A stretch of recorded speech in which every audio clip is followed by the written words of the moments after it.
So, as you may know, a couple videos ago I talked about shovelware games. I didn't mention it much, but there's a terrible Miraculous game. I had heard of a second but wrote it off just expecting the same game but with a new set of villains. I've now played it and can confidently say it's better, it has potential, but I don't know if I'm ready to call it good.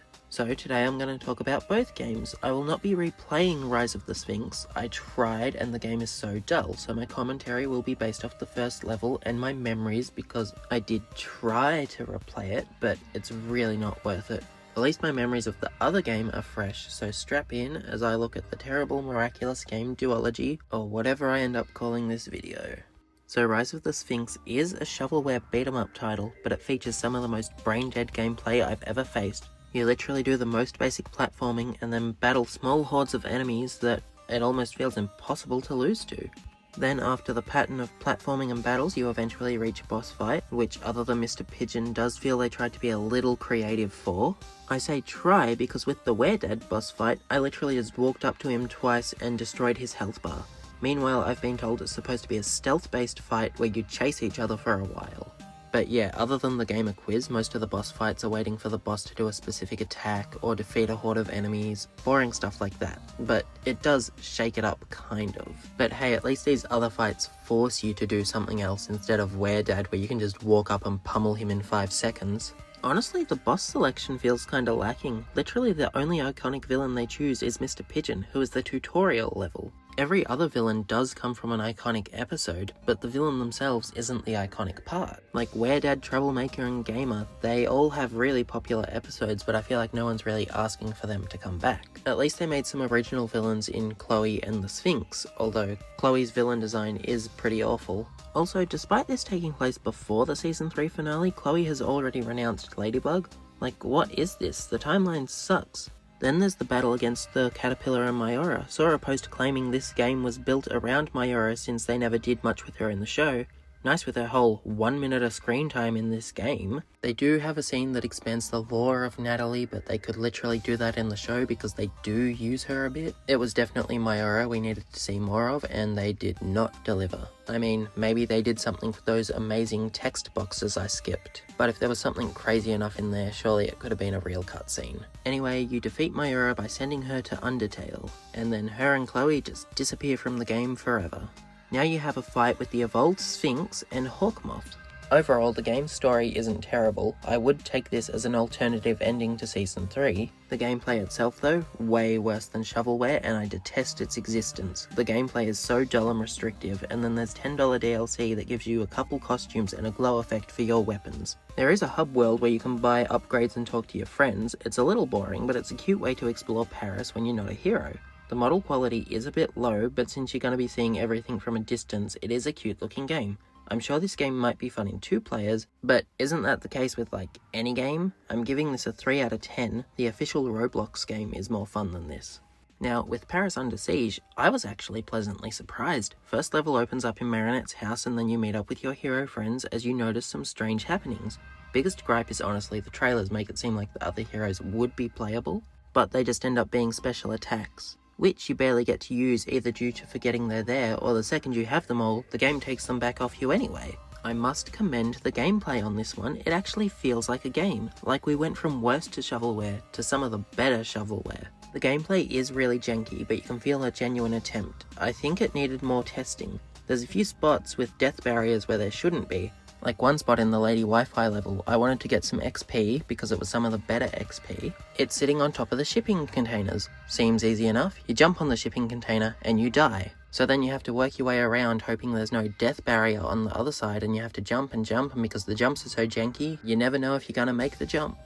Speaking of the jumps, there's so many jumps where you're just trying to jump on a truck or something, and it looks like you've definitely cleared it, but then out of nowhere, you just fall back down. Like half the jumps, you have to make sure you're holding the jump button the whole time, because if you don't hold it the whole time, your jump is not high enough to clear it, even though it looks like it is. And then the characters just feel so slippery to control. This one may be purposeful, but it just feels a little weird in a superhero game where you jump and then you just slide off the edge. So eventually we get to our desired location only to run into stormy weather and our team, who have happened to be akumatized as well. which this time means we actually have iconic villains to fight. The boss fights this time around are a lot more simple, but it makes them work a lot better. It's basically a boss fight from any real superhero game. You're not waiting for them to do a specific attack so you can hit them. You can both just hit each other at the same time. Soul Crusher is definitely the easiest because she just can't hit you because she's giant, and then also because she's giant, you can hit her 100 times easy. I racked up that 50 hit combo achievement on her, no issues.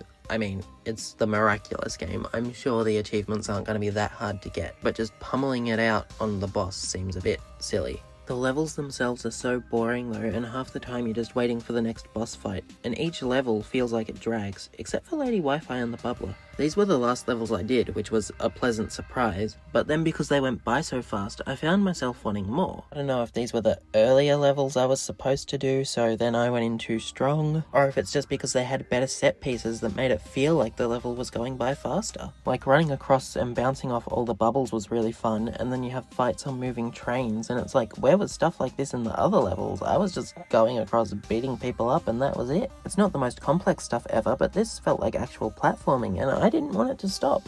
But then it did. The stormy weather level is also a bit boring, but it has that platforming niche to it, but some of it just doesn't work well. Half the time it feels like the platforms aren't lining up, like they aren't rigged to go at the same time, so then you have to wait like 5 turns until you can actually make the next jump. Half the time with the controls they give you though, you can just climb to the top of the thing you're on and just jump to the next one, no issues, instead of taking the intended path. Unlike the first game where it felt like the story was trying to build upon the established season, this game just feels like it takes place within Season 4. Nothing really happens. Even the game itself, it feels like nothing happens. Everyone is sad and gets akumatized and you defeat them and that's it. It's like an episode of the show. Whereas the first game's story, there was actually stuff happening. Hawkmoth has a bigger plan than usual, you have a direct fight with him. Here, stormy weather makes a few bad jokes, the game gets really cringe, and then she powers up claiming she's more powerful than ever. You do the same boss fight again, and then there's a cringe cutscene to finish it off. And then on top of that, the hub world has been majorly cut down to Marinette's room in the front of her house. You can't even play as Adrian in the hub world anymore. You can hit the switch character button and the screen goes black as if you're gonna switch, but then you're still Marinette. Honestly, probably for the best you can't play as Adrian in the hub world anymore. The rendering this time has taken a dip, and someone must have a problem with Cat Noir since his model is horrifying for no reason.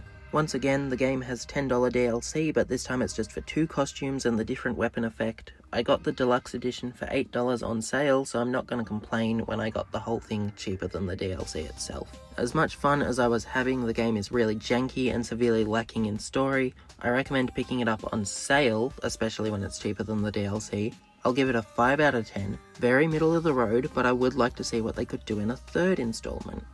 But yeah, like I said, I am interested in what they could do next. If they do another beat 'em up, I hope the first 2 games had good sales and they'd actually give the 3rd game a budget. Like, I'm not expecting any Marvel or DC games out here, I'm just hoping they can do better than what they have. Open world and more than 2 characters is my hopes, but that feels like wishful thinking. If they do just aim for low-budget shovelware still, I think they could throw their hat into some type of other game. The only thing that can come to my mind is a fighting game. I see a lot of people pitching a platform fighter because of that video game episode, but I really don't think that would work on a low budget. So many platform fighters come and go, and hardly any of them are low budget. Surprisingly, Nick All-Star Brawl, which I'm pretty sure was a low budget, was the only one that even came close to being a smash killer. Even then, it still quickly fell off. I think the best they could do is a Street Fighter clone, and even then I can't imagine it would be that popular. I really think they need to give it their all if they're going to do another superhero beat-em-up style game, because that's basically all superhero games are. And with finding their footing with the 2nd game, I'm sure people would be expecting more from a 3rd game. After a huge improvement from the 1st, you can't just go stagnant on the 3rd. But with that, we're at the end of another one, so I guess engage with the video if you can. I've heard that can go a long way.